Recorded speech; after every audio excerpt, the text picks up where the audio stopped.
There are three demands of silver that will drive silver to untold heights over the next decade. These demands will rise dramatically just as it becomes apparent the supply of silver becomes scarce. The confluence of these two forces will destroy the quadrillion-dollar empire of lies and the current debt war paradigm. I will show that these three demands occur at various stages, and the final stage is being set for the most dramatic rise in price we have ever seen. The first demand is industrial demand. First and foremost, silver is being used as an industrial metal. Silver is the indispensable metal. Next to oil, silver is the most widely used commodity ever, as it has over 10,000 uses. As technology progresses and expands, silver's usefulness will explode even further. Its unique characteristics are unlike any other commodity in the world. It is the most reflective of all metals, the greatest conductor of both heat and electricity, strongly resists corrosion and oxidation, second most malleable and ductile metal next to gold, and it has recently been discovered to be a very effective antimicrobial and bacterial metal, and is now even being used in the war against cancer. Silver is generally used in small quantities, and its unique characteristics make it irreplaceable. This makes its price inelastic. All commodities have a self-correcting price mechanism except for silver. If a commodity's price rises too high, demand drops off as people seek substitutes, or supply rises to meet demand, thus lowering the price. This mechanism does not exist with silver. Silver is typically used in very small quantities in high-tech components, and there is no substitute for it, so manufacturers and customers will absorb any price increase silver provides. The industrial demand has been the primary demand of silver over the past decades. Silver users try to keep the real physical price of silver low. When coupled with the drawdown of billions of ounces of silver stockpiles over the years, this has been relatively an easy task. The industrial demand of silver is physical, but we will see that the industrial participants want to keep the silver price low so as to make more money on their value-added goods. This demand is growing and inelastic to price, which provides a very strong base for the next demand to put some more fuel on the fire. The next demand is the growing investment demand. This demand has almost been dead for the past generation of investors. This demand has a Jekyll and Hyde component to it. It has a paper trader component to it that simply wants a horse to bet on. These investors are primarily Anglo-American institutional investors and tend to want the silver price lower. But what they really want is to get big swings in the market. They trade anywhere from 40 to 1,000 paper ounces of silver for every real physical ounce in the market, and they only usually take about 3% of the real physical off the market when it is traded.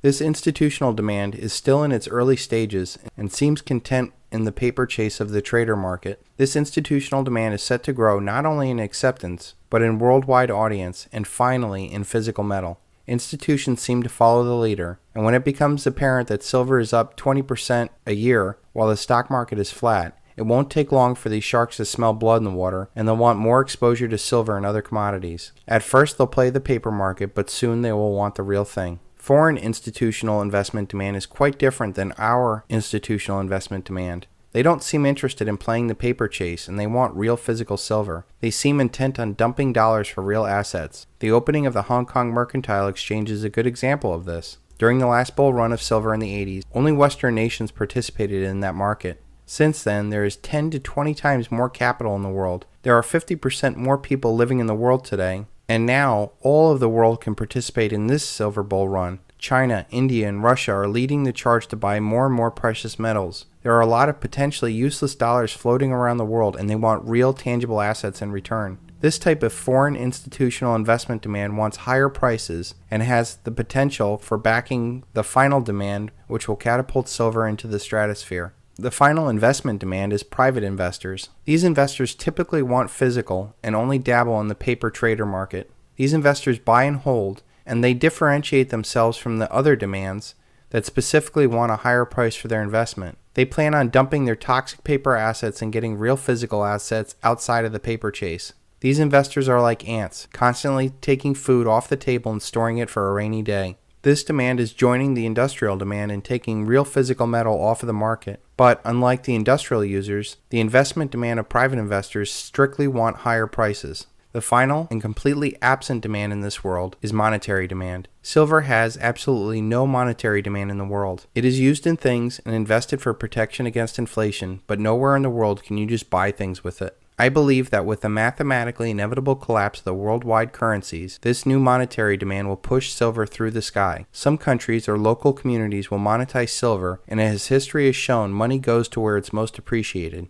All of humanity will be crying out for real money as they try to recover from the fiat something-for-nothing dream. This third and final demand, of monetary demand, is insatiable, as no one can ever have too much money. We have seen that industrial demand has been the driving force behind the silver market for decades. This demand wants cheap silver so as to make more money on their finished goods. This combination of cheap prices and more uses has pushed silver inventories to the brink, which attracts the next demand. Institutional investment is just now starting to catch up with a decade of silver outperforming almost every paper market. The dominant Anglo-American investment demand has primarily wanted lower silver prices as to not take away too much power from their paper money illusion, but they really want a paper asset to bet on. The final two investment demands are just now starting to take over the market. They want higher silver prices and primarily want physical silver. These investors are surrounding the elite and will eventually take control of the entire silver market. Finally, we have the monetary demand that only wants physical and only wants higher purchasing power.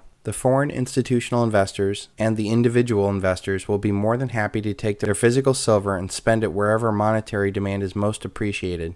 This will not happen until after the mathematically inevitable collapse of the world's fiat currencies.